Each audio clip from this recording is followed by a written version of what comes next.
పడమటి Sandhyaragam serial upcoming ఎపిసోడ్స్లో ఊహించని ట్విస్ట్ రాబోతుంది. సీరియల్లో కొత్త విలన్ ఎంట్రీ ఇవ్వబోతున్నారు. కొత్తగా ఎంట్రీ ఇవ్వబోతున్న విలన్ ఎవరు, ఎందుకు ఆ విలన్ సీరియల్లో ఎంట్రీ ఇచ్చారో పూర్తి డీటెయిల్స్ ఈ వీడియోలో తెలుసుకుందాం. మీరు మా ఛానల్ని కొత్తగా చూస్తున్నట్టయితే ఇలాంటి మరిన్ని సీరియల్స్ లేటెస్ట్ అప్డేట్ కోసం డ్రీమ్ తెలుగు ఫ్యాక్ట్ ఛానల్ని సబ్స్క్రైబ్ చేసుకొని పక్కన బెల్ ఐకాన్ని యాక్టివేట్ చేయండి.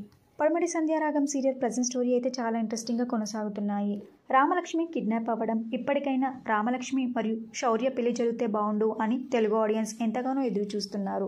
ఇక ఇది ఇలా ఉండగా సీరియల్లో కొత్త క్యారెక్టర్ ఎంట్రీ ఇచ్చారు. న్యూ క్యారెక్టర్లో ప్రముఖ నటి శిరీష ఎంట్రీ ఇచ్చారు. శిరీష ప్రవళిక క్యారెక్టర్లో ఈ సీరియల్లో నెగిటివ్ రోల్లో ఎంట్రీ ఇచ్చారు. శిరీష తెలుగు సీరియల్స్ అయిన మనసు మమత, మొగులి రేకులు, స్వాతి చినుకులు, చెల్లెలి కాపురం, రాములమ్మ, ప్రస్తుతం మా ఇంటి దేవత ఇలా చాలా వరుస సీరియల్స్లో నటించి మంచి గుర్తింపుని పొందారు.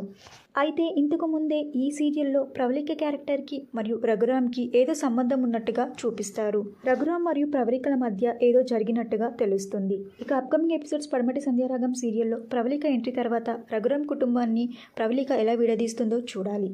పడమటి సంధ్యారాగం సీరియల్లో ప్రవళిక క్యారెక్టర్లో శిరీష నెగిటివ్ రోల్లో ఎంట్రీ ఇవ్వడం మీకు ఎలా అనిపిస్తుందో మీ అభిప్రాయాన్ని కింద కమెంట్ బాక్స్లో కమెంట్ చేయండి. ఈ వీడియో మీకు నచ్చితే లైక్ చేసి షేర్ చేయండి. Thank you for watching.